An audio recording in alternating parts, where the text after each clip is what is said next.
I learned the hard way that the universe doesn't care how hard you work. I used to post on TikTok a lot, and I had this kind of formula. I thought that if I put the full effort, scripting, editing, focusing on the perfect lighting, that the world and maybe the TikTok algorithm would reward my hard work. But that is completely wrong, and that is not what happened.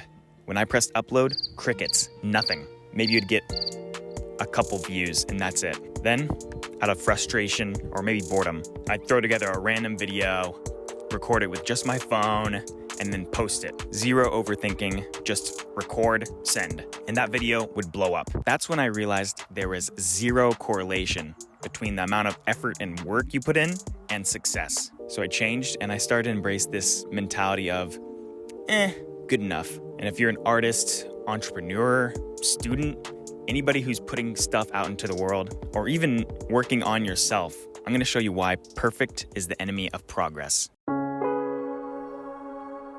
I'm out here in nature, and look around. Nature's all around me. But what is nature?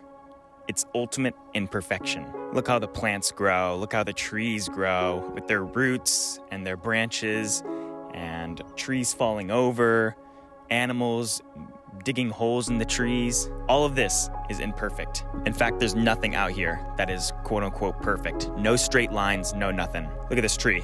It just stuck its roots into the ground and looked for water. It's crooked, a branch is broken, and it's not worrying about the perfect, most optimal way to grow. Now, getting a little bit more theoretical here, evolution itself is just millions of years of trial and error. Mother Nature doesn't sit around planning the perfect animal. She iterates.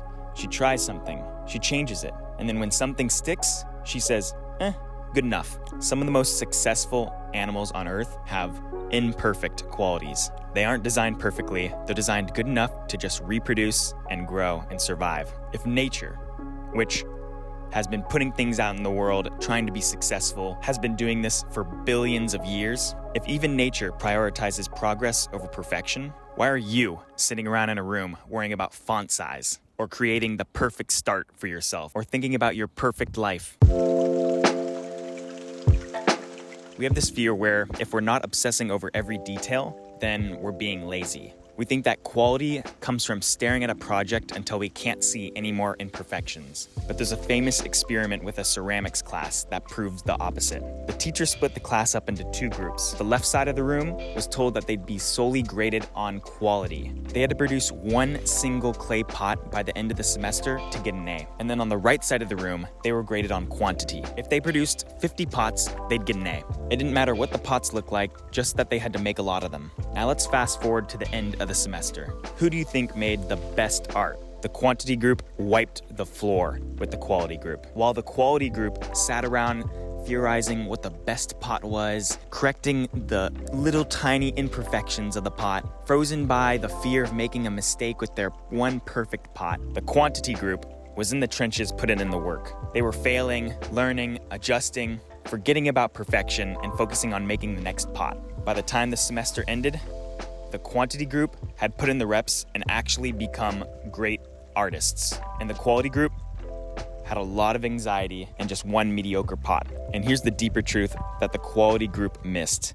Perfection isn't real. It's a siren in the ocean, and your goal is to sail that ship forward. However, perfection lures you off course and sinks your ship.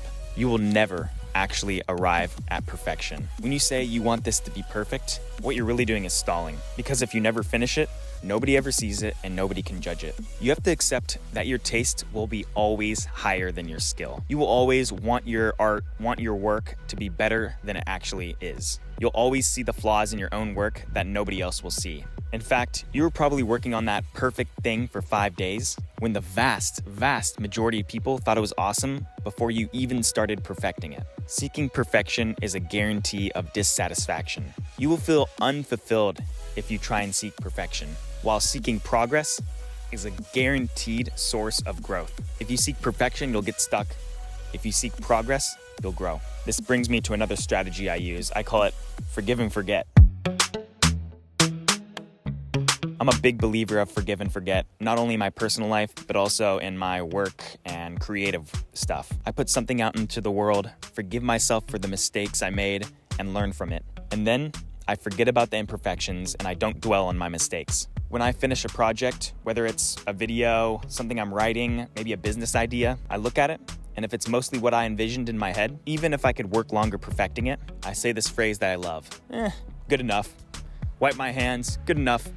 Send it out. As soon as it's out, I forget about it. I don't think about how I could have redone the work. I don't obsess over what others will think about it. I treat that work like it's already gone. It's in the past. It's already done. It's out. And I immediately focus and pivot to the next project. When you detach your ego from the result, you stop being a perfectionist and you start being a machine of progress. You stop trying to focus on getting a home run. You stop trying to focus on a home run every time you step up to the plate. You just focus on getting more swings, getting more chances at bat, and getting on base. So if you're sitting on a project right now, a song, a drawing, a video, a startup idea, a text to your mom, and you're tweaking it and adjusting it for the 50th time, stop. It is good enough. You are good enough. Your first 100 attempts are just practice anyways. You have to get them out of your system to get to the good stuff. So release it, forget about it, forgive yourself, and move on to the next one. Try this in the comments below. Tell me one thing that you're perfecting and you've been perfecting for a while, and promise me you're gonna full send it this week. If you enjoyed this, hit subscribe. Now I'm gonna forgive myself for the mistakes I made in this video. I'm gonna forgive that goose that was chirping this entire time, and I'm gonna forget about perfecting it and go make my next one. Peace and love, guys. Ciao. Every time you step up to the plate. What the fuck?